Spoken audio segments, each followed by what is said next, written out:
한국 축구 국가대표팀이 월드컵 16강에 진출하는 기적을 이뤄낸 가운데 이제는 첫 원정 8강 진출에 도전합니다. 유력 우승 후보로 꼽히는 브라질을 상대로 과연 또 한 번의 드라마를 쓸 수 있을지 박찬아 축구 해설위원과 함께 경기 전망과 관전 포인트 함께 짚어보도록 하겠습니다. 어서 오십시오. 어서 오세요. 네, 안녕하세요. 네. 자, 벤투가 일궈낸 기적의 16강 진출에 우리나라 월드컵 열기가 한층 더 뜨거워졌습니다. 특히 손흥민 선수와 황희찬 선수의 합작 결승골. 이거 뭐 봐도 또 보고 싶은데 아직까지도 여운이 남아 있어요. 정말 극적인 골이었습니다. 그 네. 골 덕분에 우리가 16강에 오를 수가 있었죠. 이번 카타르 월드컵에서 우리 대표팀의 목표는 16강 진출이었습니다. 조별리그 3경기를 잘 치렀어야 됐고 1, 2차전에서 정말 좋은 경기를 했습니다만 아쉽게 승리를 가져가지 못했거든요. 마지막 막다른 골목에 다다른 3차전에서 선취골을 허용하면서 어려운 경기로 우리가 시작을 했습니다만 김영원 선수의 동점골 그리고 종료 직전에 나온 손흥민 선수의 패스 그리고 네. 황희찬 선수의 역전골로 네. 승점 석점을 얻어가면서 극적으로 16강 진출에 오르는 그 쾌거를 만들어냈습니다. 네. 제가 그 장면을 한 50번? 60번 정도는 본 것 같거든요. 예. 그런데 아직도 봐도 새롭고 그 여운이. 느낌이 네, 그렇죠. 남다르고 네. 그리고 하루 정도는 제가 믿기지 않아서 어. 이 상황이 현실인지 아니면 꿈인지 착각에 빠진 느낌까지 줬으니까 그 정도로 저한테는 크게 와닿았던 것 같아요. 아마 많은 분들도 비슷한 느낌 많이 받으셨을 것 우리 같습니다. 국민들도 비슷한 느낌 받으셨을 텐데 이 손흥민 선수의 어시스트가 가장 예쁜 어시스트로 선정이 됐더라고요. 이번 월드컵에서 많은 공격 포인트들이 나오고 또 많은 도움이 나왔습니다만 우리에게 특별한 장면일 뿐더러 해외 언론이라든가 이번 월드컵을 장식한 좋은 패스로 선정되기에는 충분한 손흥민 선수의 공격 포인트였습니다. 수많은 수비수들이 손흥민 선수를 앞뒤로 에워쌌는데 손흥민 선수의 침착성 그리고 손흥민 선수가 페널티 에리어 근처까지 공을 가지고 운반했던 거리가 75m 정도거든요. 네. 그 정도의 거리를 그것도 종료 임박한 시점에 체력이 떨어질 대로 떨어진 상황에서 예. 그곳까지 공을 몰고 갔다는 거. 그리고 중간에 또 황희찬 선수 위치도 확인하더라고요. 열심히 뛰어갔잖아요. 네. 황희찬 선수에게도 꼭 칭찬을 해야 되는 것이 네. 황희찬 선수도 같이 뛰어갔습니다. 출발선을 보시면은 우리 페널티 에리어 안쪽에서 이제 포르투갈의 페널티 에리어 안까지 들어갔으니까 그 거리가 한 70에서 75m 정도라고 보시면 되거든요. 그 거리를 열심히 마지막까지 포기하지 않고 우리의 승리를 위해 16강 진출을 위해서 선수들이 진념을 보여줬으니까 그 장면을 우리가 칭찬해야 되고 또 해외에서도 그 부분들을 높이 사는 것 같죠. 예. 네. 이 16강 기적을 일궈낸 마지막 조별리그 잠깐 정리를 해주셨는데 이제 본격적으로 좀 브라질전을 전망을 한번 해볼게요. 이제 브라질전이 오늘 이제 새벽 4시에 열리게 되는데 우리 시간으로 사실 브라질 하면 이제 전통의 강호 세계 랭킹 1위 아니겠습니까? 근데 이제 지금 브라질 경기를 어떻게 보십니까? 지금까지. 브라질은 이번 대회의 가장 강력한 우승 후보입니다. 그리고 제가 예상한 이번 월드컵의 우승 후보도 현재까지는 브라질이거든요. 네. 브라질이 조별리그 1, 2, 3차전을 치러가고 있는데 전승을 하지를 못했어요. 재밌는 게 카타르 월드컵에서 조별리그에서 그 누구도 3전 전승을 하지를 못했습니다. 예. 그만큼 팀들이 마지막 3차전에서는 관리를 하고 토너먼트에 대한 대비를 한다고 볼 수가 있는데요. 브라질도 마찬가지였습니다. 1차전, 2차전 이기고 3차전에서 로테이션을 했습니다. 이 팀은 더블 스쿼드가 확실히 구축이 되어 있는 팀이거든요. 그래서 주전급 선수가 빠진다고 해도 대신 들어가는 선수도 이름값이 정말 쟁쟁한 좋은 클럽에서 좋은 활약을 하고 있는 선수들이 벤치에서 기다리고 있어서 주전 선수에 문제가 생겼다고 해서 대신 들어가는 선수가 백업이라고 하기에는 그 선수에게 미안할 정도의 그렇죠. 네. 이런 팀이거든요. 근데 조별리그 1차전, 2차전은 경기가 원하는 대로 잘 풀렸어요. 근데 네. 3차전은 새롭게 선수들이 또 호흡을 맞추다 보니까 네. 카메룬에게 그 경기는 1대0으로 졌습니다. 하지만 브라질에게 그 경기가 의미가 있었던 것은 브라질 역시도 우리와 마찬가지 짧은 휴식 다음에 16강이 치러지는 일정입니다. 그래서 이 16강부터가 우승에 도전하는 브라질로서는 사실상 본격적인 월드컵 시작이라는 점에서 그 경기에 소모를 줄이고 16강을 준비했다는 거, 그 부분은 우리가 무시할 수는 없습니다. 예. 전력을 살펴보면은 일단 지금까지 경기력을 봤을 때는 우리가 절대 열세인 건 맞지 않습니까? 우리가 절대 열세인 거 맞고요. 정말 안타까운 게 우리 선수들이 힘이 남아 있다면 그리고 휴식일이 그래도 하루나 이틀 정도만 네. 더 주어졌더라면 우리가 충전을 하고 근데 우리도 해볼 수 있는 거 다 해보면서 정말 좋은 경기를 할 거라는 기대가 훨씬 더 커질 텐데 네. 휴식일이 지나치게 짧긴 합니다. 그러니까 그럼- 브라질은 우승에 예. 도전하는 팀이라서 관리를 하고 또 로테이션 할 수 있는 여력이 있는 반면에 우리는 조별리그 1, 2, 3차전에서 모든 힘을 쏟아 부어야만 16강이 보이는 그런 팀이었잖아요. 예. 그런 단계를 잘 거쳐왔는데 많이 그러나 필요했어요. 우리가 그런 만큼 또 이 상승 흐름을 타고 있는 이 기류는 또 무시하지 못할 것 같아요. 그리고 이 경기는 어떤 의미에서는 우리에게는 보너스 같은 경기라고 볼 수가 있고요. 브라질에게는 우승을 가기 위해서 이제 시작인 그러니까 발걸음을 내딛는 그런 경기라고 볼 수가 있는데 그런 면에서는 우리가 부담은 적다고 볼 수가 있겠죠. 예. 단판 승부고 이 경기는 90분 안에 끝날 수도 있지만 120분 나아가서는 승부차기까지 갈 수도 있는 경기입니다. 그래서 예. 부담을 더 누가 내려놓고 싸우느냐 그리고 작은 변수 하나가 또 결과에 지대한 영향을 미치는 만큼 단판 승부는 객관적 전력 이런 것들을 뛰어넘는 뭔가가 항상 오기 마련이니까 우리도 마지막까지 가지고 있는 걸 다 보여준다면 어떤 결과가 나올지는 그때는 하늘에 정말 맡겨야겠죠. 예, 그러니까 그런 이야기를 좀 더 해봤으면 좋겠어요. 저희가 이제 한국과 브라질의 그 전력 차이를 비교한 그래픽이 있거든요. 한번 좀 보여주시겠습니까? 그 그래픽에 정리된 사항들을 보면은 뭐 선수들의 몸값부터 해서 뭐 사실 굉장한 전력 차이가 나는 것은 사실이에요. 근데 이제 저희가 다시 한번 기적을 다시 한번 생각을 해봐야 되는 그런 입장이기는 한데, 자 그런데 이 상황에서 이 치치 감독, 브라질의 치치 감독 좀 개인적으로 방심을 해줬으면 좋겠는데 총력전을 지금 예고하고 있단 말이죠. 인터뷰에서 총력전을 밝히기도 또 했습니다. 우리와 상대하는 팀들이 모두 다 대한민국에 대한 존중을 보여주고 있는 월드컵입니다. 네. 우루과이도 그랬고요. 가나 그리고 마지막 포르투갈도 그랬고 이번에 브라질도 마찬가지입니다. 우리를 상대로 결코 방심하지 않겠다라는 얘기를 감독들이 경기 전 인터뷰에서 꼭 하고요. 선수들도 마찬가지입니다. 그것은 조별리그에서 우리가 1, 2, 3차전을 좋은 경기를 보이면서 또 결과를 만들어냈기 때문에 상대하는 팀 입장에서도 우리가 상당히 까다로운 대상일 거예요. 그래서 다시 한번 정신무장을 시켜야 되고 또 브라질 대표팀 같은 경우에는 우리가 최근에 2019년 그리고 2022년 파울로 벤투 감독이 대표팀에 부임하고 나서 평가전이 두 번이나 있었습니다.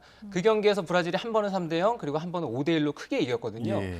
크게 이긴 팀이 정신무장을 제대로 하지 않으면 우리와 다시 경기를 했을 때 우리는 오히려 홀가분하게 이 경기를 치를 수도 있지만 브라질 선수들은 자칫 우리를 얕보면서 그렇죠. 스스로 무너질 가능성이 있잖아요. 그런 점을 아마 치치 감독이 다시 한번 강조하는 것 같습니다. 예, 벤투 감독 이번 브라질전에는 복귀하는데 우리는 잃을 게 없다. 인터뷰에서 이렇게 얘기했습니다. 역시 총력전 펼치겠다 이런 각오를 충분히 밝혔다고 봐야겠죠? 그렇죠. 우리가 얼마나 선수들이 회복했느냐가 이번 경기의 최대 관건이 될 전망이고요. 또 만약에 부상으로 인해서 선수가 제대로 뛰지 못하는 상황이 온다면 대안으로 경기에 투입될 선수들, 이런 선수들이 얼마나 준비가 됐는지 또 그런 선수들이 들어갔을 때 조직이 무너지지 않고 우리가 해왔던 축구를 그대로 보여주는 게 중요합니다. 그리고 무엇보다 이 경기에서 중요한 건 첫째 회복 그리고 둘째 수비 조직력인데 셋째는 선수들이 브라질이라는 이름값에 주눅들지 말고 우리가 할 수 있는 경기를 해야 됩니다. 상대는 정말 강한 팀 맞고 네. 그리고 일부 선수들이 부상 때문에 뛰지 못하는 선수도 있고 뭐 돌아간 선수도 있고 이렇긴 합니다만 예.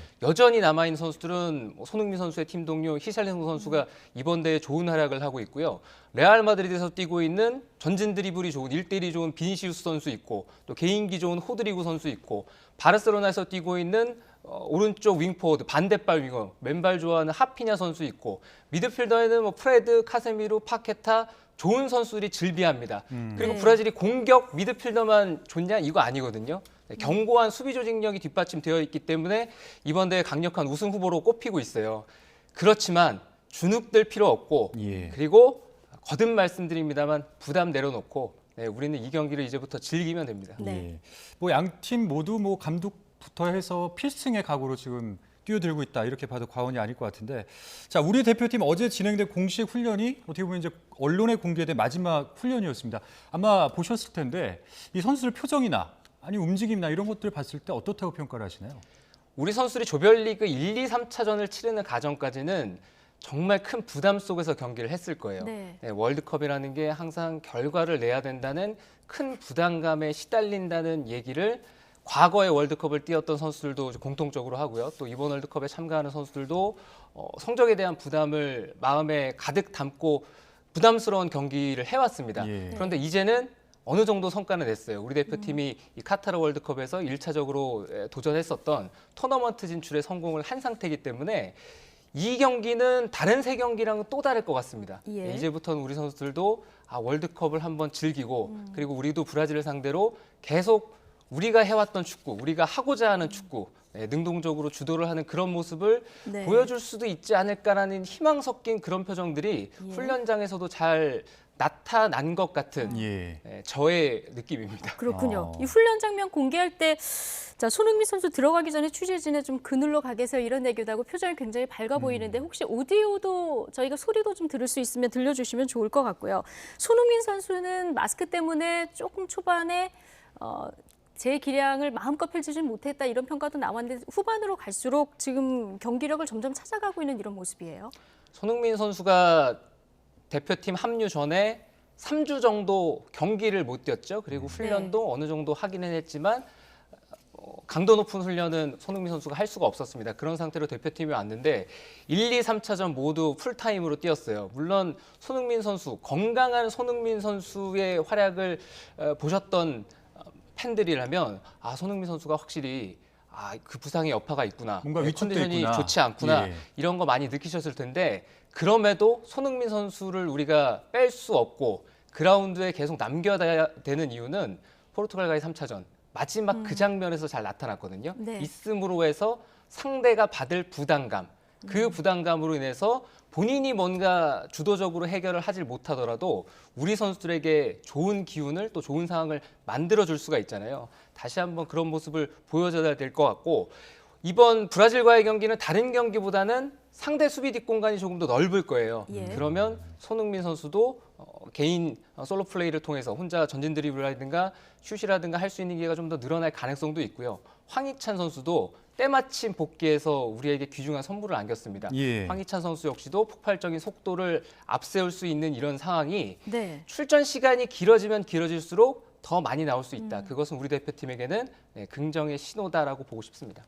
김민재 선수는 어떨까요? 지금 어떤 컨디션이 좀 회복이 됐을까요? 김민재 선수가 대표팀 합류하기 전에 이탈리아로 이번 시즌에 진출을 해서 나폴리라는 팀에서 뛰고 있었잖아요. 예. 나폴리에서 너무 뛰어난 활약을 했습니다. 그래서 예. 나폴리에서 김민재 선수 없는 수비진은 상상키가 어려운 전력을 만들어 놓은 상태에서 그래서 쉼 없이 달려왔어요. 매우 필요한 상태에서 대표팀에 합류가 됐고요.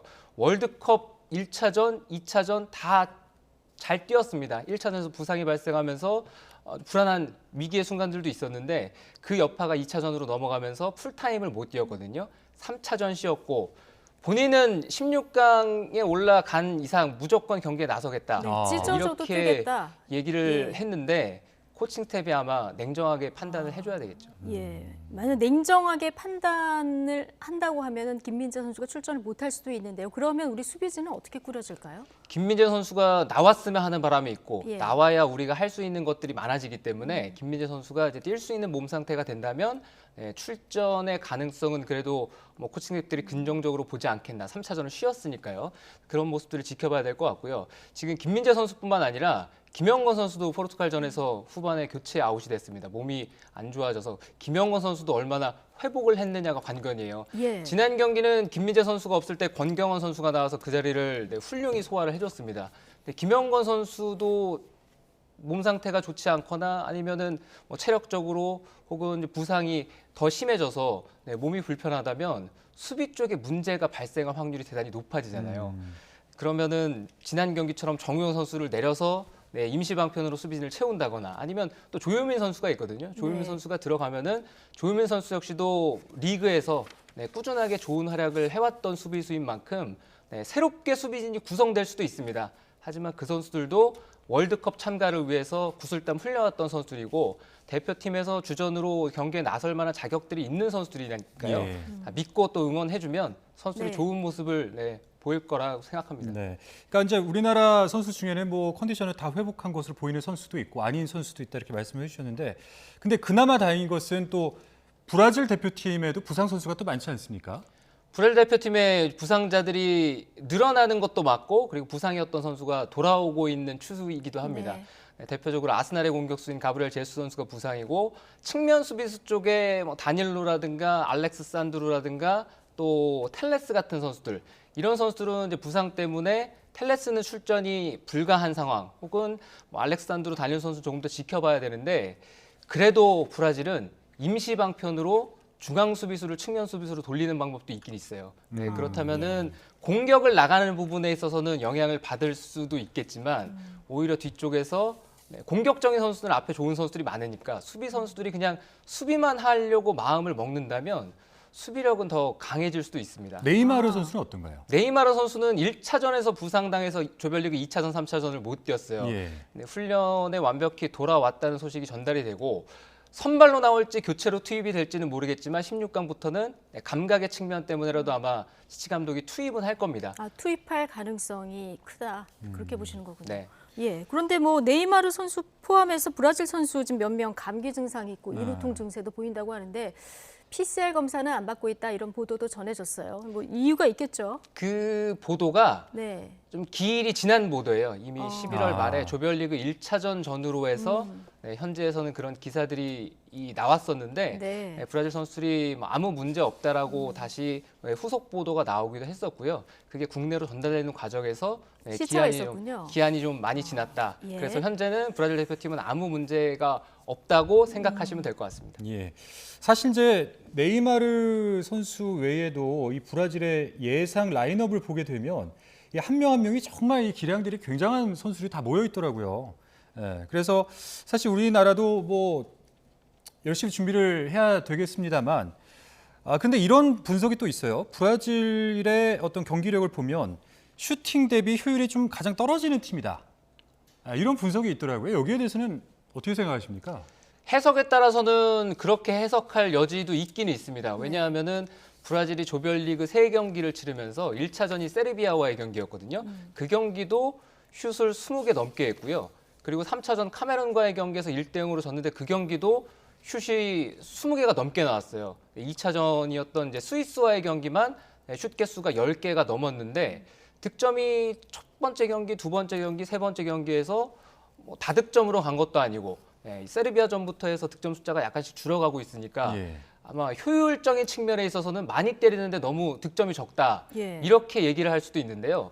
다르게 생각을 해보면 브라질 선수들이니까 브라질을 상대하는 팀들은 다 밀집 수비 대응을 취하거든요. 예. 뒤에 내려앉아서 박스 안에 2겹, 3겹으로 이제 수비벽을 단단하게 쌓습니다. 그런 선수를 상대로 그래도 기회를 만들어내고 그럼에도 대부분의 불구하고 슛이 많았다. 이 점을 또 봐야 된다. 대부분의 슛들이 또 페널티 에리어 안쪽에서 형성이 됐거든요. 그렇다는 점은 브라질 선수들은 그러한 단단한 수비 장벽에 맞서서도 어떻게든 비집고 들어가거나 아니면 개인기로 한두 선수를 제치든가 해서 안으로 들어가서 좋은 슛 기회를 만든다라고 생각을 하면은 아마 좀 다르게 느껴질 수도 있겠죠. 우리나라는 몇 개나 슈팅을 했나요?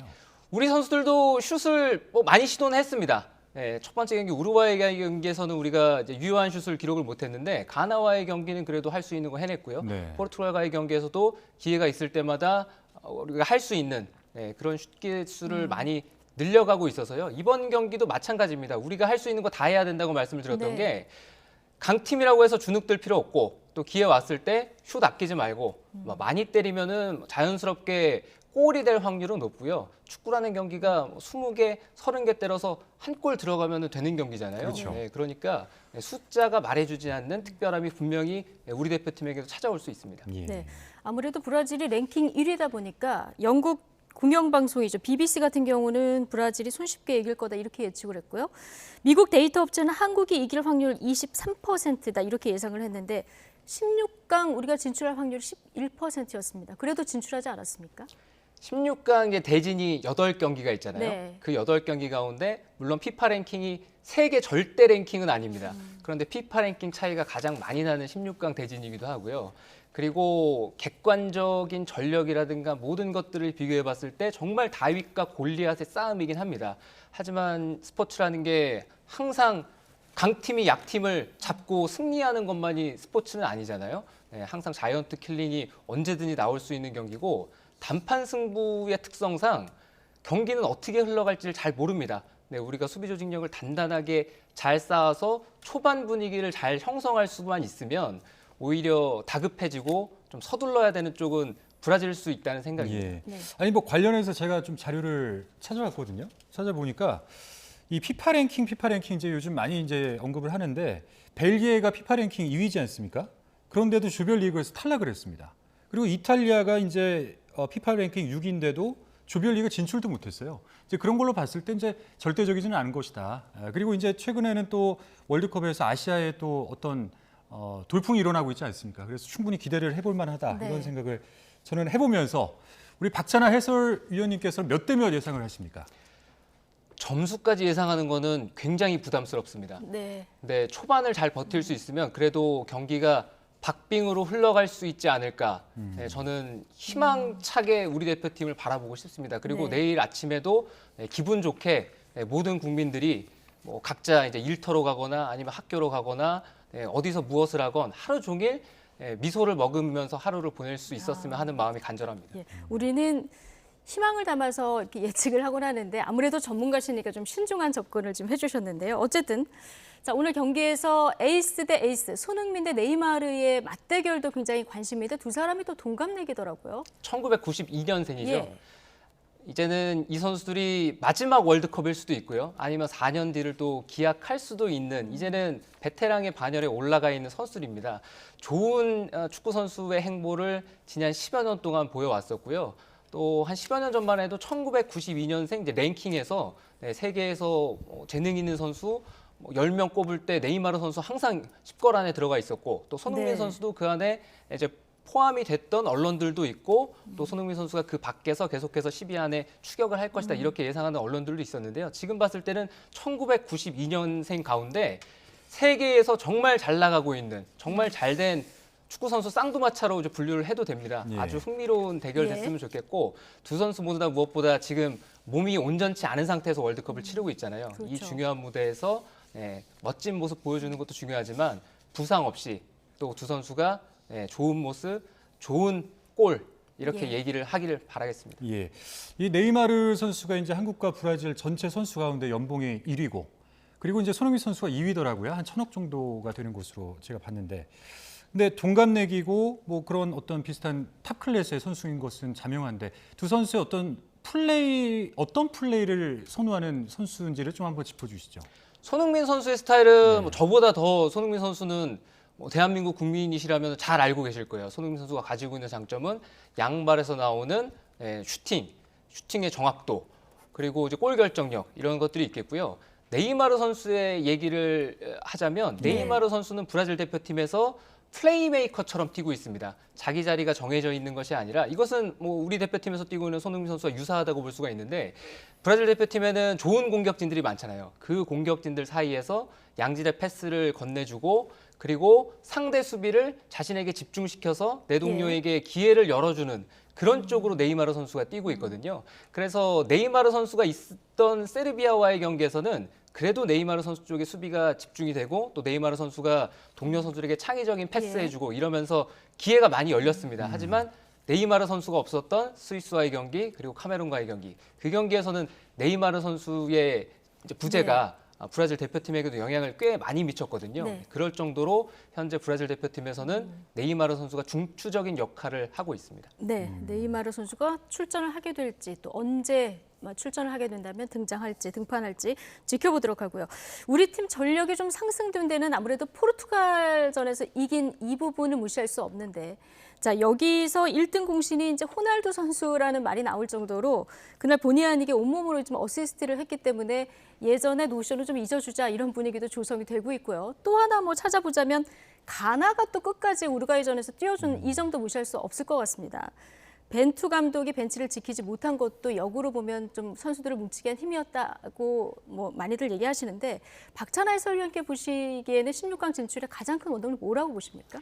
16강 진출의 가장 큰 원동력은 지난 4년이라는 시간 동안 이 월드컵에서 좋은 경기 내용 그리고 좋은 결과를 얻기 위해서 파울로 벤투 감독을 비롯한 파울로 벤투의 코칭 스태프들 그리고 우리 선수들이 합심해서 좋은 팀으로 거듭나기 위한 과정을 거쳤기 때문에 이런 결과들이 왔다고 생각을 합니다.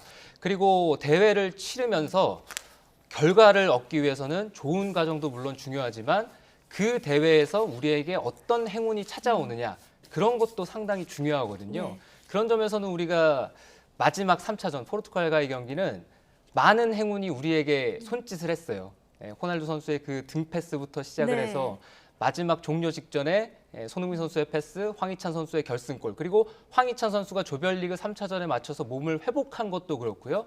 그리고 우리만 이겨서 되는 경우의 수는 아니었습니다. 네. 우루과이가 가나를 잡아주는 거, 그리고 또 얼마나 적은 점수 차이로 잡아주느냐, 이런 것도 중요했잖아요. 근데 우루과이가 가나를 상대로 2대 0으로 이겼습니다. 그리고 가나는 심지어 0대 0 상황에서 얻었던 페널티를 실축을 했어요. 네. 그리고 가나와 우루과이의 2010년 남아공 월드컵부터 계속 이어졌던 두 나라의 악연, 이런 것까지 모두 다 어우러졌는데 예. 그 모든 것들이 우리에게는 행운으로 작용을 했다고 봐야 되겠죠. 네. 예. 땡땡 초콜릿 판매량도 쑥 올라갔다고 하더라고요. 그 일본에 대한 이야기를 잠깐 언급을 해보면 좋을 것 같습니다. 사실 일본도 조별리그 1위로 올라왔습니다. 일본이. 그러면서 아시아의 돌풍의 주역의 역할을 지금 하고 있는데, 그런데 지금 16강전에서 8개 대진표가 있고, 여기서 만약에 우리나라가 브라질을 이기고 올라가고 일본이 만약에 크로아티아를 이기고 올라온다면 이건 사상 유례없는 한일전이 또 펼쳐지게 되잖아요. 정말 유례가 없는 한일전이고, 그렇죠. 생각을 하면은 이러면은 우리가 그 다음 단계도 꿈꿔볼 수 있지 않을까라는 희망도 가져봄과 동시에 네. 예. 한편으로는 참 부담스러운 대진이 성사될 가능성도 있습니다. 월드컵 8강에서 이제 16강부터는 우리 대표팀이 보너스 경기처럼 즐기면서 해야 되는 월드컵인데, 그런 대진이 만에 하나 성사가 되면은 그때는 또 즐길 수는 없는 월드컵이잖아요. 네. 근데 중요한 거는 당장 내일 새벽에 있을 16강전을 잘 치러야 된다. 그리고 예. 일본 역시도 일본 현지에서도 그 8강 대진에 대한 어떤 관심이 점점 커지고 있다는 소식을 예. 듣긴 들었는데요. 일본 역시도 예. 지난 대회 준우승 팀이죠. 크로아티아라는 어려운 상대를 꺾고 올라와야 우리가 만날 수 있다. 네. 아직은 뭐 조심스러울 수밖에 없죠. 네, 붉은 악마 응원전도 관전 포인트인데 도하에서 울려 퍼진 붉은 악마 함성이 피파가 측정한 데시벨 1위였더라고요. 우루과이전에서 그랬다고 네. 한 기사를 저도 봤는데요. 굉장히 큰 목소리로 대한민국을 응원해 주신 팬들이 우리 선수들에게 힘을 넣어주기 위해서 그만큼 소리를 많이 질렀다고 볼 수가 있습니다. 130데시벨이 넘었다고 제가 네, 기사를 봤는데 131 정도 된다고 하더라고요. 그 정도로 시끄러웠다고 하더라고요. 지금 한국을 응원하는 팬들이 현재 실제로 많이 가셨습니다. 특히나 1차전도 많이 가셨습니다만 이 일정상 회사원들이 가기 아주 좋았던 스케줄이 조별리그 2차전, 3차전을 맞춰서 그랬군요. 가는 거였다고 예. 하더라고요. 예. 그래서 2차전부터 점점 늘어나기 시작한 와중에 3차전에서 완전히 꽃을 피웠는데, 이 16강전에서 지켜볼 포인트는 가 계셨던 분들이 많이 또 돌아왔어요. 네. 그리고 이제 브라질은 자신들은 이제 우승을 위해서 가는 팀이니까 본격적으로 16강부터 네. 여정을 시작한다는 이런 기사들도 있어서 네. 일당백의 정신이 이제는 필요할 것 같고요. 그리고 현지에서 붉은 유니폼이 많이 보이지 않더라도, 우리 대표팀을 응원하는 목소리가 잘 들리지 않더라도 이 먼 곳에서 이영멀리 타국에서도 열심히 응원하고 있으니까 예. 선수들 다 이제는 알고 있을 겁니다. 네. 자, 우리 시청자 여러분들을 위해서 관전 포인트를 한번 마지막으로 여쭤보고 싶은데, 사실 이제 브라질이라는 팀은 전통적으로 공격력이 굉장히 강한 팀이잖아요. 그런데 이 조별리그의 성적을 보게 되면은 골 득점이 3점밖에 안 됩니다. 그렇기 때문에 이 브라질의 공격력이, 그리고 득점력이 아직은 살아나지 않고 있는 것 같다, 이런 분석이 있는데, 또 반면에 우리나라는 4골을 넣지 않았습니까? 근데 그 4골 중에 3골이 다 크로스로 인한 골이었어요. 근데 그 전력 비교를 한 것을 보면은 우리나라의 평균 신장이 좀 높더라고요. 그러니까 이번에도 이런 것들을 좀 중심적으로 보는 것은 어떤지, 관전 포인트를 한번 짚어주시죠. 우리가 역습의 기회를 최대한 살린다면은 역습 상황에서도 좋은 기회가 올 수 있고요. 그리고 또 측면 공격을 하다 보면은 정지된 상황, 프리킥이라든가 혹은 코너킥 상황을 이어갈 수가 있습니다. 얘기해 주신 것처럼 정지된 상황을 얻게 되면은 중앙 수비수로 올라가서 또 머리를 쓸 수 있는 조규성 선수가 이번 대회에서 공중볼 경합에서 아주 좋은 활약을 하고 있거든요. 그런 부분도 노려볼 수가 있습니다. 근데 중요한 거는 이 경기는 초반 30분을 어떻게 버티느냐. 네, 그것이 상당히 중요할 것 같고요. 우리가 어떤 선발 라인업으로 경기를 임하느냐, 동시에 초반에 그 30분을 잘 버티기 위해서 조직을 얼마나 견고하게 다지느냐. 네. 이 부분이 우리에게는 가장 중요한 포인트라는 생각입니다. 네. 새벽 4시 오늘 또 한판대 거리 곳곳에서 응원전이 펼쳐질 예정이라고 합니다. 우리 국민들 축구 사랑도 대단한데 오늘 브라질도 꺾고 만에 하나 한일전 성사되더라도 일본도 꺾어서 4강도 가고, 자, 또 한 번의 기적을 좀 응원해 보겠습니다. 박찬아 축구 해설위원이었습니다. 고맙습니다. 고맙습니다.